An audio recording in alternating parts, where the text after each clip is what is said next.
Chapter 12, Silver and Opals. Where was Dumbledore, and what was he doing? Harry caught sight of the headmaster only twice over the next few weeks. He rarely appeared at meals anymore, and Harry was sure Hermione was right in thinking that he was leaving the school for days at a time. Had Dumbledore forgotten the lessons he was supposed to be giving Harry? Dumbledore had said that the lessons were leading to something to do with the prophecy. Harry had felt bolstered, comforted, and now he felt slightly abandoned. Halfway through October came their first trip of the term to Hogsmeade.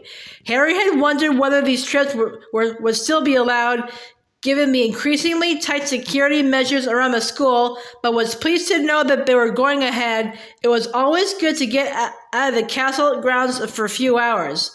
Harry woke early on the morning of the trip, which was proving stormy, and whiled away the time until breakfast by reading his copy of Advanced Potion Making. He did not usually lie in bed reading his textbooks. That sort of behavior, as Ron rightly said, was indecent in anybody except Hermione, who was simply weird that way. Harry felt, however, that the Half-Blood Prince's copy of Advanced Potion Making hardly qualified as a textbook. The more Harry pored over the book, the more he realized how much was in there. Not only the handy hints and shortcuts on potions that were earning him such a glowing reputation with Slughorn, but also the imaginative little jinxes and hexes scribbled in the margins, which Harry was sure, judging by the crossings out and revisions, that the prince had invented himself. Harry had already attempted a few of the prince's self-invented spells. There had been a hex that caused toenails to grow alarmingly fast. He had tried this on Crabbe in the Corridor, with very entertaining results. A jinx that glued the tongue to the roof of the mouth, which he had twice used to general applause on an unsuspecting Argus Filch, and, perhaps most useful of all, Muffliato, a spell that filled the ears of anyone nearby with an unidentifiable buzzing, so that lengthy conversations could be held in class without being overheard. The only person who did not find these charms amusing was Hermione, who maintained a rigidly disapproving expression throughout and refused to talk at all if Harry had used the Muffliato spell on anyone in the vicinity. Sitting up in bed, Harry turned the book sideways so as to examine more closely the scribbled instructions for a spell that seemed to have caused the prince some trouble. There were many crossings out and alterations, but finally, crammed into a corner of the page, the scribble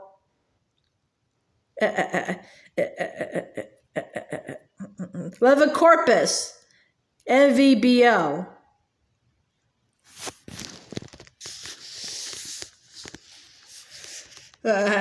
While the wooden sleet pounded relentlessly on the windows and Neville snored loudly,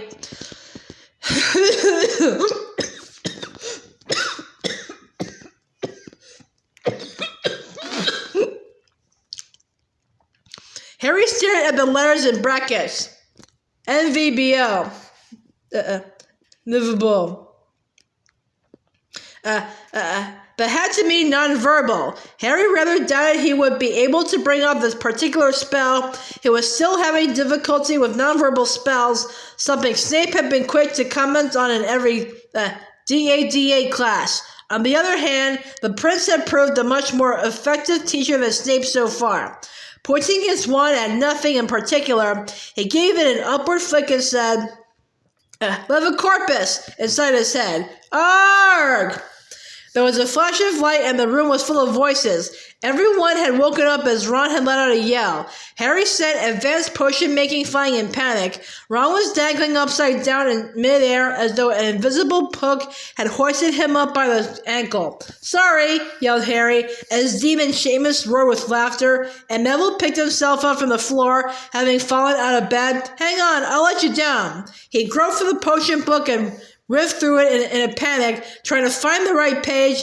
At last he located it and deciphered one cramped word underneath the spell. Praying that this was the counter jinx, Harry thought, Libera Corpus with all his might. There was another flash of light, and Ron fell in a heap onto his mattress. Sorry, repeated Harry weakly, while Dean and Seamus continued to roar with laughter. Tomorrow, said Ron in a muffled voice, I'd rather you set the alarm clock. By the time they had got dressed, patting themselves out with several of Mr. Weasley's hand-knitted sweaters and carrying cloaks, scarves, and gloves, Ron's shock had subsided, and he had decided that Harry's new spell was highly amusing. So amusing, in fact, that he lost no time in regaling Hermione with a story as they sat down for breakfast. And then there was another flash of light, and I landed on the bed again. Ron grinned, helping himself to sausages. Hermione had not cracked a smile during this anecdote, and now turned an expression of wintry disapproval upon Harry. Was this spell by any chance another one from that potion book of yours? She asked. Harry frowned at her. Always jump to the worst conclusion, don't you? Was it? Well, yeah, it was, but so what? So you just decided to try out an unknown handwritten incantation and see what would happen? Why does it matter if it's handwritten? Said Harry, preferring not to answer the rest of the question. Because it's probably not Ministry of Magic approved, said Hermione. And also, she added, as Harry and Ron rolled their eyes, because I'm starting to think this Prince character was a bit dodgy. Both Harry and Ron shouted her down at once. It was a laugh, said Ron, appending a ketchup bottle over his sausages. Just a laugh, Hermione, that's all. Dangling people upside down by the ankle, said Hermione. Who puts their time and energy into making up spells like that? Fred and George, said Ron, shrugging, is their kind of thing. And, my dad, said Harry. He had only just remembered. What? Said Ron and Hermione together. My dad used the spell, said Harry. Lupin told me. This last part was not true. In fact, Harry had seen his father use the spell on Snape, but he had never told Ron and Hermione about the particular excursion into the Pensieve. Now, however, a wonderful possibility occurred to him. Could the Half-Blood Prince possibly be... Maybe your dad did use it, Harry, said Hermione. But he's not the only one. We've seen a whole bunch of people use it, in case you've forgotten, dangling people in the air, making them float along, asleep, helpless. Harry stared at her. With a sinking feeling, he too remembered the behavior of the Death Eaters at the Quidditch World Cup. Ron came to his aid. That was different, he said robustly. They were abusing it. Harry and his dad were just having a laugh. You don't like the Prince, Hermione, he added, pointing a sausage at her sternly, because he's better than you at potions. It's got nothing to do with that, said Hermione, her cheeks reddening. I just think it's very irresponsible to start performing spells when you don't even know what they're for, and stop talking about the Prince as if it's his title. I bet it's just a stupid nickname, and it doesn't seem as though he was a very nice person to me. I don't see where you get that from, said Harry heatedly. If he'd been a budding Death Eater, he wouldn't have been boasting about being half-blood, would he?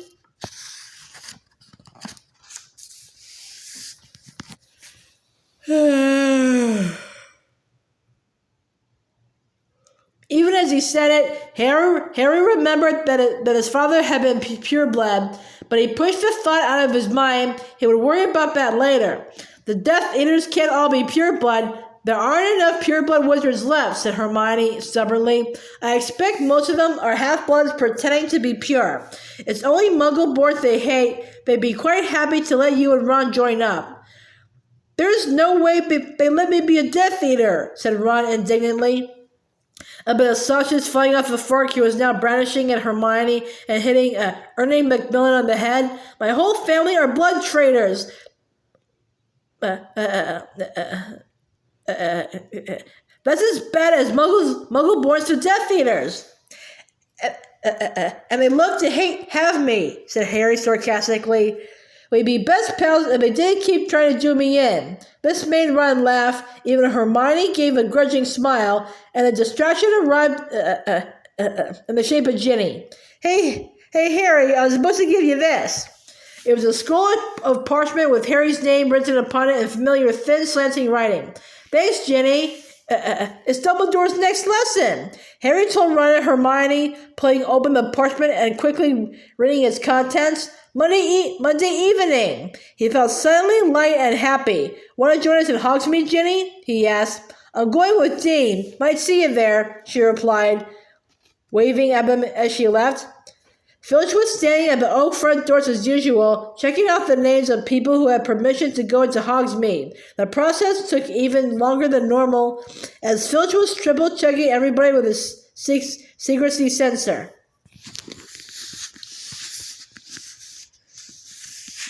What does it matter if we're smuggling dark stuff out? Demanded Ron, eyeing the long-fin secrecy sensor with apprehension. Sure, you ought to be checking what we bring back in. His cheek earned him a few extra jabs with a sensor, and he was still wincing as they stepped out into the wind and sleet. They walked into Hogsmeade. The walk into Hogsmeade was not enjoyable. Harry wrapped his scarf over his lower face. The exposed part soon felt both raw and numb. The road to the village was full of students. Students bent double against the bitter wind. More than once, Harry wondered whether they might not have had a better time in the warm common room, and when they finally reached Hogsmeade and saw that Zonko's joke shop had been boarded up, Harry took it as confirmation that Bistro was not destined to be fun. Ron pointed with a thickly gloved hand toward Honeyduke's, which was mercifully open, and Harry and Hermione staggered in his wake into the crowded shop. Thank God, shivered Ron, as they were enveloped by warm, toffee-scented air. Let's stay here all afternoon. Harry, my boy, said a booming voice from behind them. Oh no, muttered Harry. The three of them turned to see Professor Slughorn, who was wearing an enormous furry hat and an overcoat with matching fur collar, clutching a large bag of crystallized pineapple, and occupying at least a quarter of the shop. Harry, that's 3 of my little suppers you've missed now, said Slughorn, poking him genially in the chest. It won't do, my boy. I'm determined to have you. Miss Granger loves them, don't you? Yes, said Hermione helplessly. They're really... So why don't you come along, Harry? Demanded Slughorn. Well, I've had Quidditch practice, Professor, said Harry.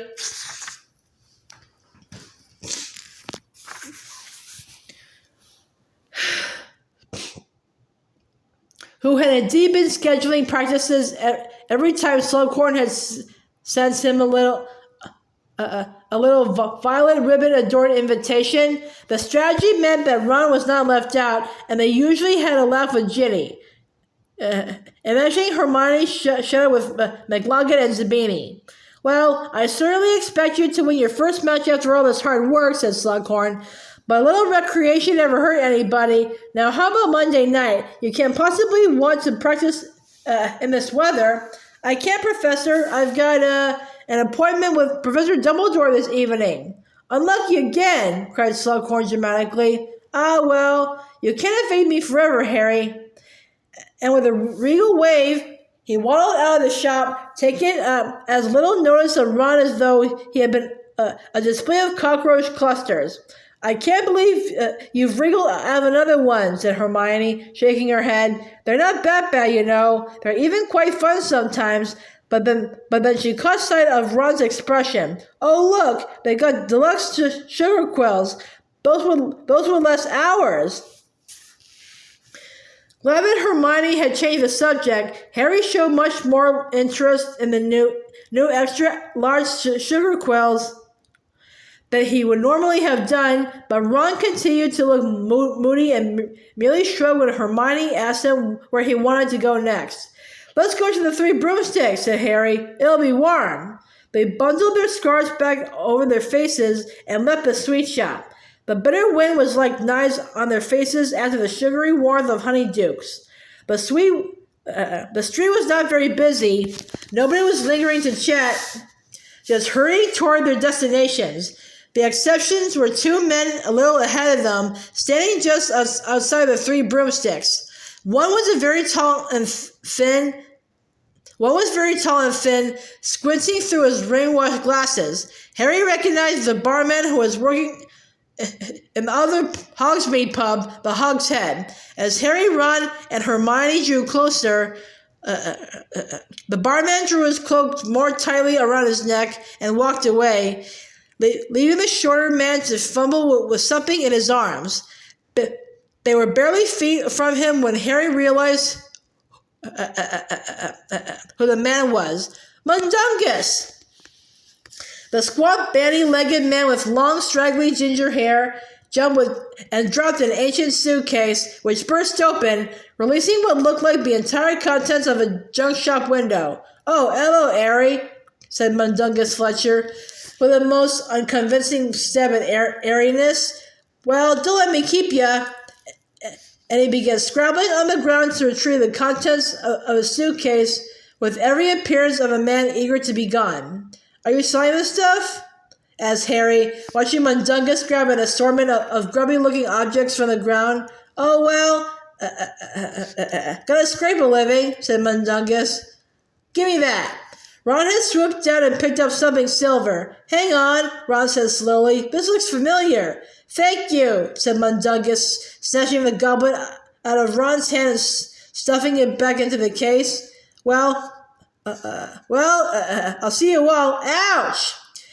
Harry had pinned Mundungus against the wall of the pub by the throat.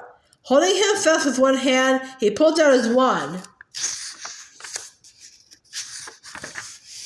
"Harry!" squealed Hermione. "You took that from Sirius's house," said Harry, who was almost nose to nose with Mundungus and was breathing in an unpleasant smell of old tobacco and spirits. "That had the Black family crest on it." "I know, no, what?" sputtered Mundungus, who was slowly turning purple.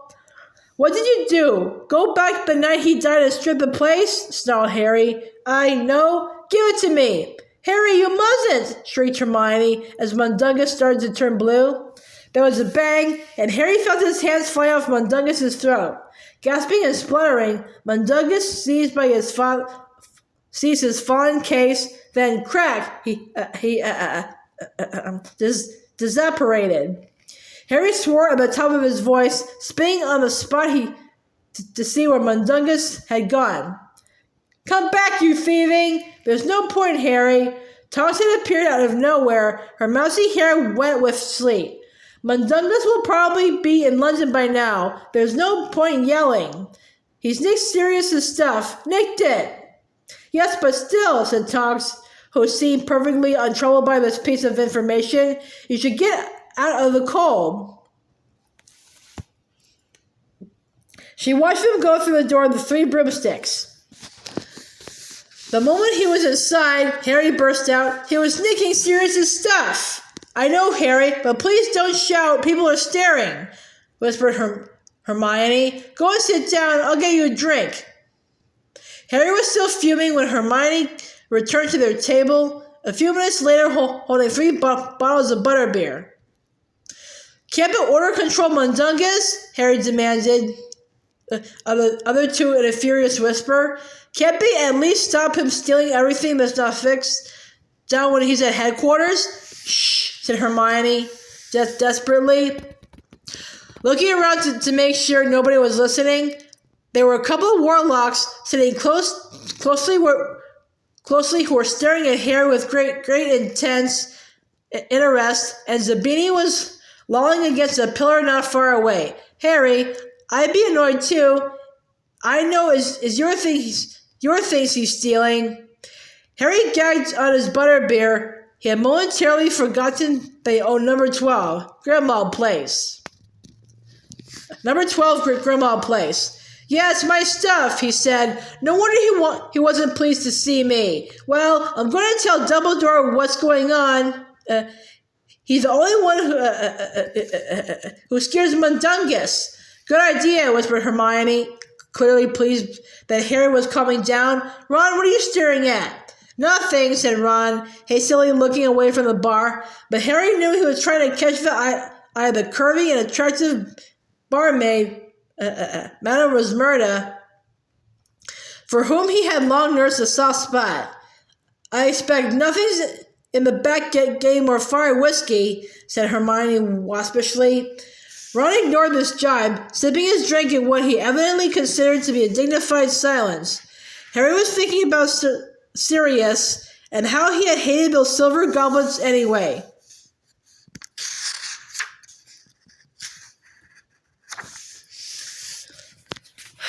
Hermione drummed her fingers on the table, her eyes flickering between Ron and the bar. The moment Harry drained the last drops of his bottle, she said, "Shall we call it a day and go back to school then?" The other two nodded. It had not been a fun trip and the weather was getting worse the longer they stayed. Once again, they drew their cloaks tightly around them, rearranged their scarves, pulled on their gloves, then followed Kitty Bell and a friend out of the pub and back up a high street. Harry's thoughts strayed to Ginny as they trudged up the road to Hogwarts through the frozen slush. They had not met up with her, undoubtedly, thought Harry, because she and Dean were cozily closeted in Madame Puddifoot's tea shop, that haunt of happy couples. Scowling, he bowed his head against the swirling sleet and trudged on.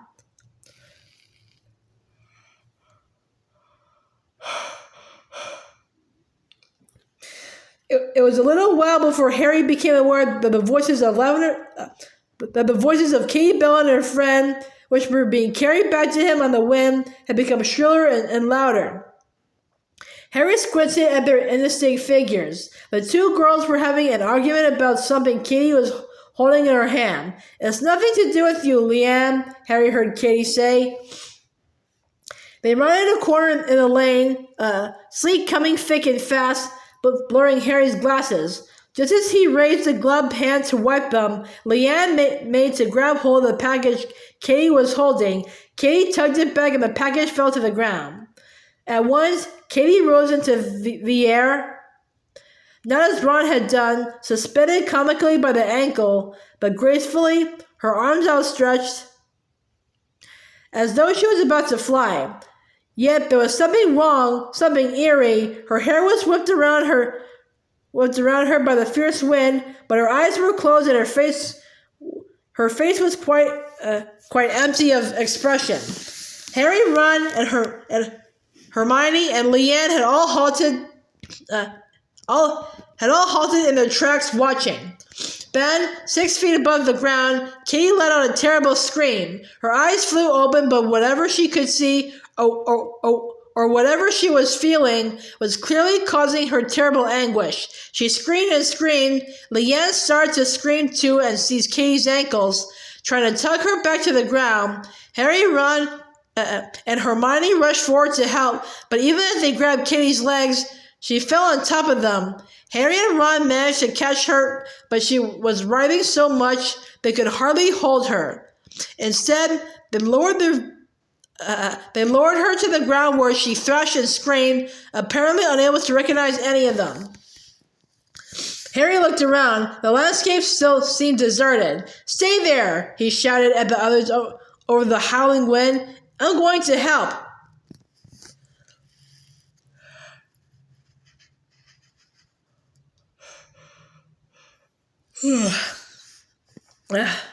He began to sprint toward the school. He had never seen anyone behave as Katie had just behaved and could not think what had caused it. He hurled around a bend in the lane and collided with what seemed to be an enormous bear on its hind legs. "Hagrid!" he panted, disentangling himself from the hedgerow into which he had fallen. "Harry!" said Hagrid, who had sleep trapped in his eyebrows and beard and was wearing his great shaggy beaverskin coat. "Just been visiting Grump. He's coming on so well you wouldn't... Hagrid, someone's hurt back there or cursed or something." "What?" said Hagrid, bending lower to hear what Harry was saying over the raging wind. Someone's been cursed," bellowed Harry.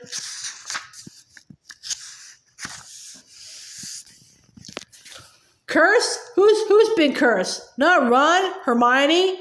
No, it's not them. It's Katie Bell. This way. Together they ran back along the lane. It took them no time to find the little group of people around Katie, who was still writhing and screaming on the ground.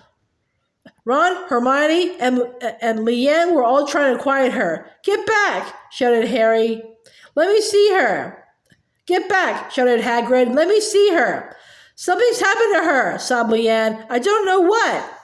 Hagrid stared at Katie for a second, then without a word, bent down, scooped her into his arms, and ran off toward the castle with her. Within seconds, Katie's piercing screams had died away, and the only sound was the roar of the wind. Hermione hurried over to Katie's wailing friend and put an arm around her. It's Leanne, isn't it? The girl nodded. Did it just happen all of a sudden, or... It was where the package tore, sobbed Leanne, pointing at the now sodden brown paper package on the ground, which had split open to reveal a greenish glitter.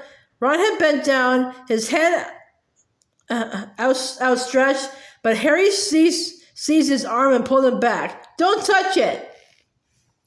He crouched down. An ornate opal necklace was visible, poking out of the paper. I've seen that before, said Harry, staring at the thing.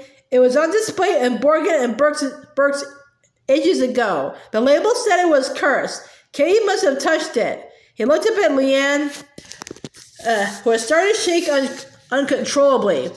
How did Katie get hold of this?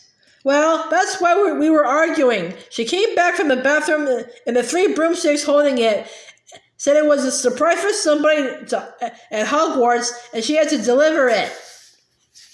She looked all funny when she said it. Oh no, oh no. I bet she'd been imperious, and I didn't realize. Leanne shook with renewed sobs. Hermione patted her shoulder gently. She didn't say...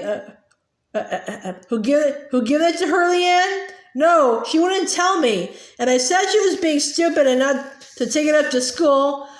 But she just wouldn't listen and then I tried to grab it from her and Leanne let out a wail of despair. We better get up to school, said Hermione, her arm still around Leanne. We'll be able to find out how she is. Come on. Harry hesitated for a moment, then pulled his scarf from around his face and, ignoring Ron's gasp, carefully covered the necklace in it and picked it up. We'll need to show this to Madame Pomfrey, he said. As they followed Hermione and Leanne up the road, Harry was thinking furiously. They had just entered the grounds when he spoke, unable to keep his thoughts to himself any longer. Malfoy knows about this necklace. It was in a case at Borgin and Burke's 4 years ago. I saw him having a good look at it while I was hiding from him and his dad. This is what he was buying that day when we followed him. He remembered it and he went back for it. I don't know, Harry, said Ron hastily. Lots of people go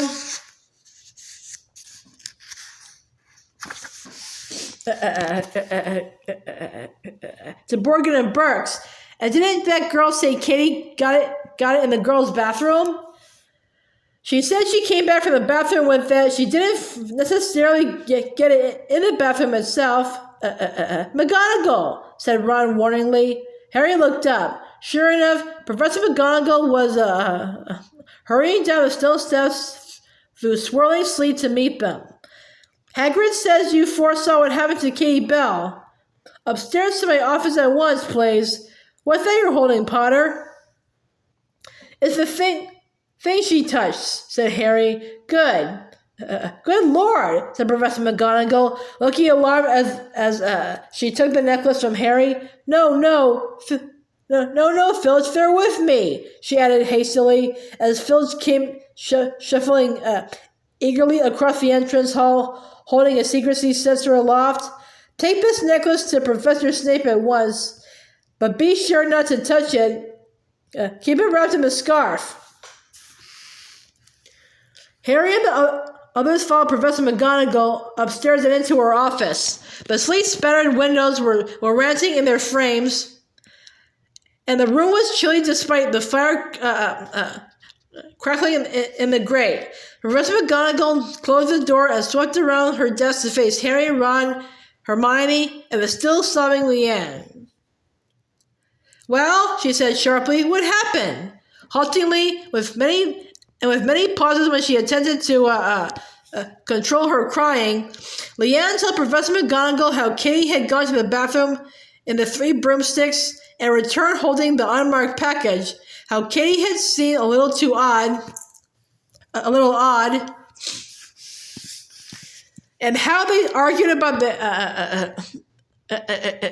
advisability of agreeing to deliver unknown objects, the argument culminating in the tussle over the parcel which tore open. At this point, Leanne was so overcome, there was no getting another word out of her. "All right," said Professor McGonagall, not unkindly. Go up to the hospital wing, please, Leanne, and get Madame Pomfrey to give you something for shock." When she had left the room, Professor McGonagall turned back to Harry, Ron, and Hermione.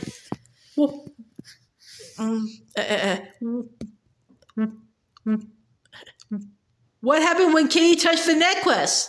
"She rose up in the air," said Harry, before either Ron or Hermione could speak, and then began to scream and collapsed. Professor, can I see Professor Dumbledore, please?" "The headmaster is away until Monday, Potter," said Professor McGonagall, looking surprised. "Away?" Harry repeated angrily. "Yes, Potter, away," said Professor McGonagall tartly. "But anything you have to say about this horrible business can be said to me, I'm sure." For a split second, Harry hesitated. Professor McGonagall did not invite confidences. Dumbledore, though in many ways more intimidating, still seemed less likely to scorn a theory, however wild. This was a life and death matter, though, and no moment to worry about being laughed at.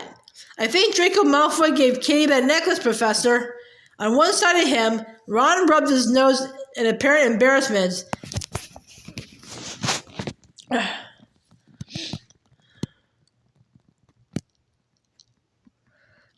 On the other, Hermione shuffled her feet as though quite keen to put a bit of distance between herself and Harry.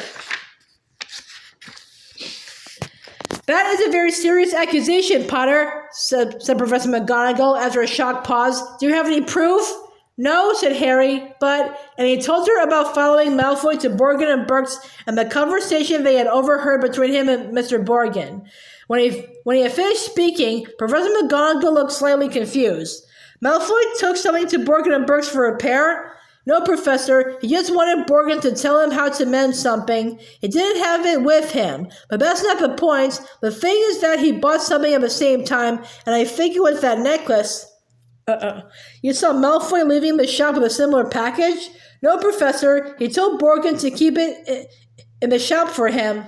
"But Harry," Hermione interrupted, Borgin asked him if he wanted to take it with him, and Malfoy said no."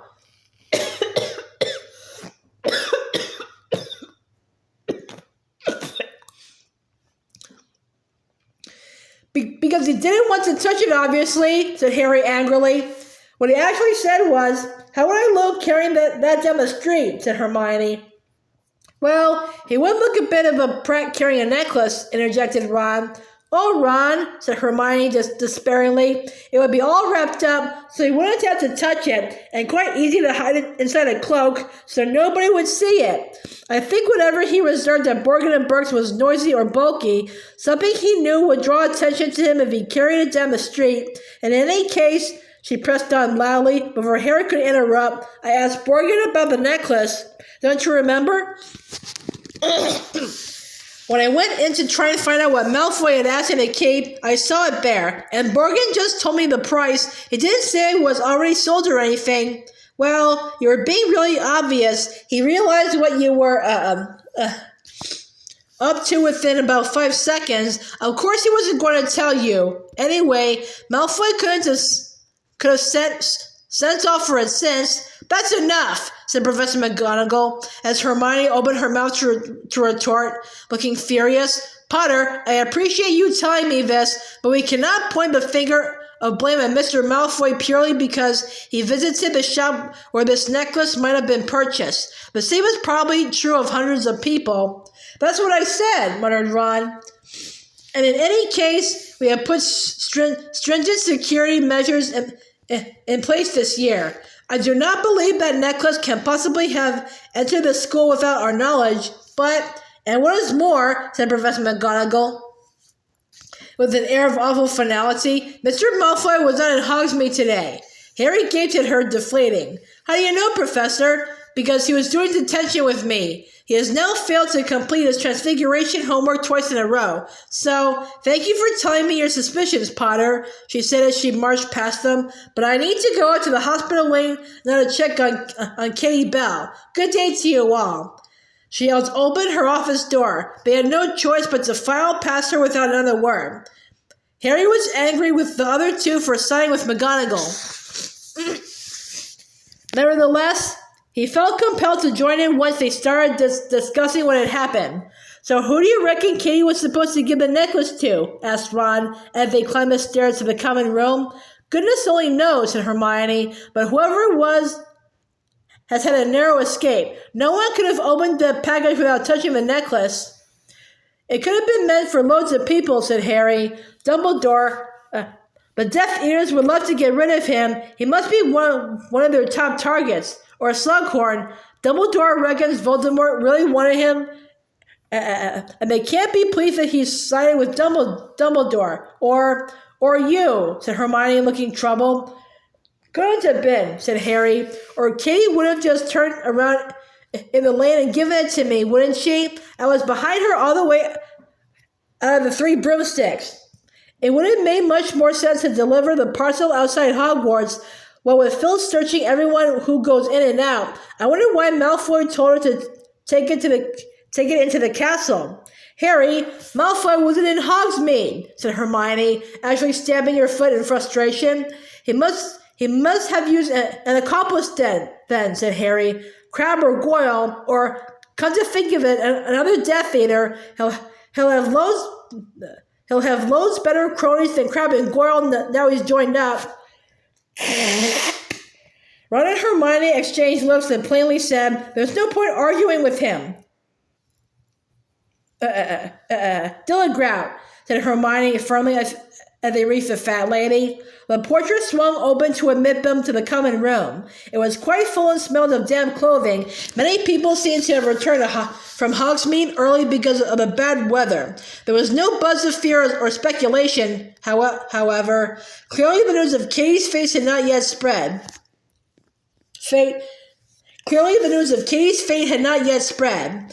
It wasn't a very slick attack, really, when you stop and think about it, said Ron, casually turfing a first year out of one of the good armchairs by the fire so they could sit down. The curse didn't even make it into the castle.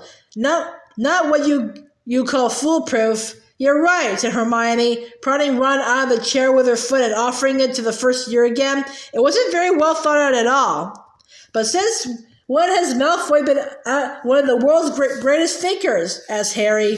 Neither Ron nor Hermione answered him.